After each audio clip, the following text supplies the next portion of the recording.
বহু গুণে উদাহরণিত একজন একজন আইনজীবী এবং একজন বিশিষ্ট সমাজসেবক।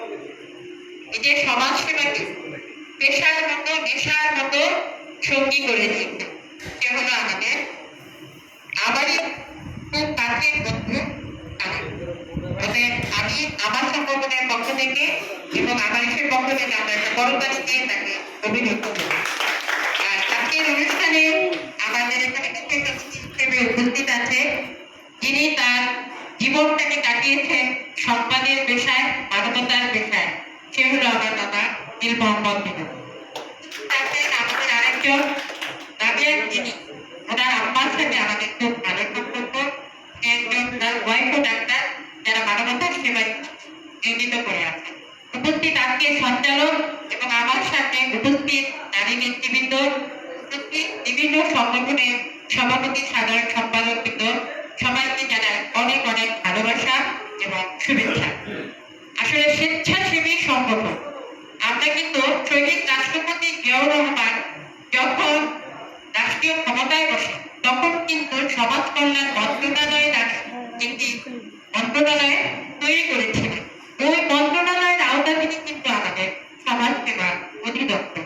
ওদের এই যে তখন থেকেই কিন্তু সমাজ সেবার মাধ্যমে, এই মন্ত্রণালয়ের মাধ্যমে বিভিন্ন স্বেচ্ছাসেবী, মানে আমরা হলাম স্বেচ্ছায় সেবক হিসেবে সরকারের ছায়াসঙ্গী হিসেবে আমরা কাজ করে যাচ্ছি। সরকার কিন্তু আমাদেরকে সেরকম কোনো অনুদান দেন, আমরা কিন্তু আমাদের নিজেদের পকেটের টাকা দিয়ে এই মানবতার সেবা করে যাচ্ছি। কিন্তু সরকার আমাদের সম্মান হিসেবে যখন আপনি আবেদন করবেন তখন আপনার সংগঠনকে একটা সম্মান হিসেবে একটা অনুদান আপনাকে দেবে। তো এই যে সম্মিলিত স্বেচ্ছাসেবী, মানে একটা গাছে অনেক ফুল থাকে, ফুলগুলো কিন্তু অগুছালো থাকে, কিন্তু এই ফুলগুলোকে যদি আমি একটা মালায় রূপান্তরিত করে গলায় পড়ি তখন কিন্তু এটা সৌন্দর্য আরো বেশি বৃদ্ধি পায়। ঠিক কালাম কিন্তু এটা স্বেচ্ছাসেবী সংগঠন অনেক আছে, কিন্তু 42টি সংগঠনের সভাপতি সেক্রেটারিকে একত্রিত করে যে মালাটা সে তৈরি করেছে, এটা কিন্তু একটা অনেক বড় ব্যাপার। আমরা পড়েছি 10-এর লাঠি 1-এর কথা। ইনশাআল্লাহ এই 42টি সংগঠন ঐক্যবদ্ধ ভাবে নারায়ণগঞ্জে মানুষের সেবায় নিজেকে নিয়োজিত করে, তাহলে ইনশাআল্লাহ দেশ নায়ক তারেক রহমান, আজকে প্রধানমন্ত্রী তারেক রহমানের হাত অনেক বেশি শক্তিশালী হবে আমি মনে করি। কারণ আমরা মানবতার সেবায় নিজেকে নিয়োজিত করি। মানুষ সৃষ্টির সেরা, এই জীবকে যে ভালোবাসবে সে কি করবে? আল্লাহকে ভালোবাসবে। এই ভালোবাসার দায়িত্বটা দিয়েছে কে? কালাম। এই 42টা সংগঠনের মাধ্যমে সে চাচ্ছে যেভাবে মানবতার সেবাটাকে যেন আমরা আরো সুদূর প্রসারী করতে পারি। আমারও কিন্তু একটি সমাজসেবা, একটি স্বেচ্ছাসেবী সংগঠন আছে, সবচেয়ে সমাজ কল্যাণ সংগঠন। এই সংগঠনটির মাধ্যমে 2011 সাল থেকে আমি নারী এবং শিশু এই দুজনকে নিয়ে কাজ করে যাচ্ছি। অসহায় বয়স্ক মহিলাদেরকে নিয়ে কাজ করে যাচ্ছি।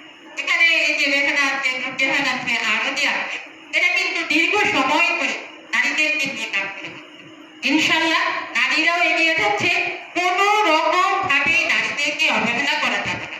কারণ এই সমাজে অর্ধেক নারী অর্ধেক পুরুষ, অতএব পুরুষের পাশাপাশি এই নারীদেরকে এগিয়ে নিয়ে যেতে হবে। আর কালামদের এই সংস্থার সাথে জড়িত বধির সংস্থা, এটা তো অত্যন্ত সেবামূলক একটি সংগঠন।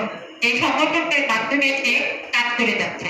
ইনশাআল্লাহ আমরা এই সংগঠনগুলো, আমিও আপনাদের পাশে থাকবো, থেকে এই সংগঠনগুলো